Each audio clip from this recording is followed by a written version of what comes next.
Unë nuk kam ndryshuar, tha Arion Braçe ndërsa po ndiqte në një ekran të madh televizor urimin e Edi Ramës për datëlindjen e tij. Ditën që deputeti i vjetër socialist mbushi 45 vjeç, kryesocialisti i njohur për mjeshtërinë e tij për të shfrytzuar raste të tilla, sidomos në publik, e uroi me sallën e mbushur plot me socialist. Kjo ndodhi 9 vite më parë kur bashkë me urimin Rama nuk i kurseu lëvdatat për një nga veteranët e deputetëve të PS-s. Të njëjtin që kaloi Braçe festoi përsëri datëlindjen e tij, por nuk tregoi nëse Rama e kishte uruar apo jo.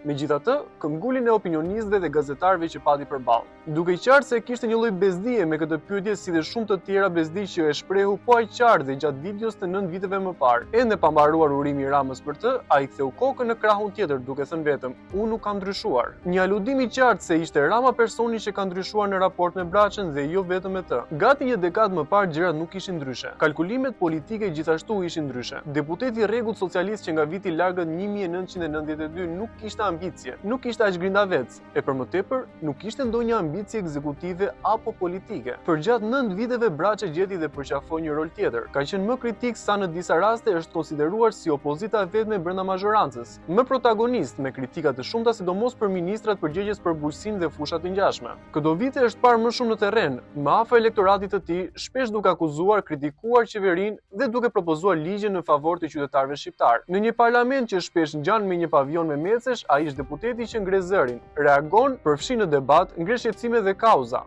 Në fund të fundit, është ndër të paktët që ka reaguar edhe kundër familjes së tij politike, derisa e kulmoi gjithë këtë rrugtim me shumë pengesa, më së shumti nga partia e tij. Kur askush nuk e priste, e plasi nga fundi i sallës në një mbledhje të zgjeruar partie.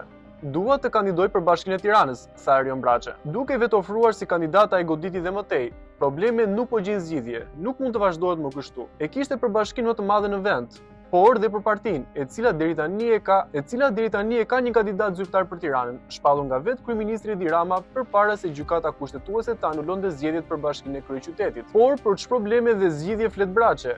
Ky veteran i socialistëve i cili të paktën deri tani publikisht gjendet i vetëm përballë rilindjes, së cilës nuk është se i kanë gjitur ashtu si do donte ai vet. Së pari deputeti konsideruar shpesh si rebel e ka me problemet e pafundme në kryeqytet. Prej kohësh Braçe i tregon ato vet, duke ecur në këmbë rrugëve të Tiranës me foto dhe video. Për këtë dhe mbas edhe për arsye të tjera, ai ka pasur përplasje në distancë me kryetarin e detyrë të bashkisë Anuel Aristani. Madje këtë të fundit nuk ka nguruar ta quajë arrogante e pushtetit. Në të paktën një rast Braçe ka publikuar dhe mesazhet e byra me zonjë Ristani për të treguar se bashkia më e madhe në vend nuk po drejtohet siç duhet, se ajo meriton dikë tjetër në krye të saj. E së dyti Braçe ka dhe me partinë e tij, PS-n e kthyer në rilindje, sikurse thuhet dhe komentohet gjithnjë më shumë në qarqet politike dhe mediatike. Atij nuk i pëlqen dhe këtë e ka thënë sa herë që i është dhënë rasti.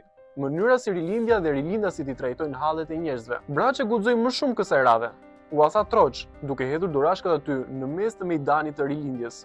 Siç e kuptua dhe vetë, kjo situatë nuk mund të jetë më e tillë. Nuk gjen zgjidhje problemet që kanë socialistët. Ka nevojë për një organizim ndryshe. Ndaj në këtë situatë unë do dal të kërkoj mbështetjen e socialistëve, jo vetëm të njësisë pesë, por në të gjithë Tiranën, si kandidati i PS-s për kryetar bashkie, i tha në sy i vogël Braçe të gjatit Rama. E sfidoi hapur sepse shefi i partisë dhe i qeverisë ka shpallur një kandidaturë për Bashkinë e Tiranës. Ogerta Manastirliu është kandidatja zyrtare, po ajo u caktua në kushte të tjera. Përtej kësaj situate, a ishte ky vetë ofrimi i Braçes i kalkuluar me kohë apo ishte një ide orëve të fundit? Kjo mbetet për tu parë në vazhdim. Vetë Braçe nuk tregon shumë, thuajse duket si as mish as peshk në këtë fushë. I tillë ishte dhe në intervistën e parë televizive pas shpalljes së kandidaturës së tij. Foli shumë siç dhe pritej për problemet e shumta që ka kryeqyteti, por as pak nëse kandidatura e tij ka marrë apo jo bekimin e Ramës si i vetmi institucion politik dhe ekzekutiv që të hap dritën jeshile. Megjithatë, la të kuptohej diçka. Vetëm presidiumi nuk duar trokiti dhe nuk u ngrit në këmbë kur shpalla kandidaturën tek njësia 5. Rrefeu Braç, duke lënë të kuptohet se presidiumi është atje lart tek Rama. Por çfarë pritet të ndodhë nëse ai nuk do të jetë kandidatura zyrtare e Partisë Socialiste për Bashkinë e Kryeqytetit? Edhe pse shpreson që kryesocialisti kryeministri të ndryshojë qasjen ndaj Braçes, ky i fundit e ka një zgjidhje të fundit që sigurisht nuk do ta dëshironte. Do ta dalë si kandidat i pavarur. Kandidimi si pavarur për deputetin puro socialist mbart rrezikun e largimit nga partia e tij.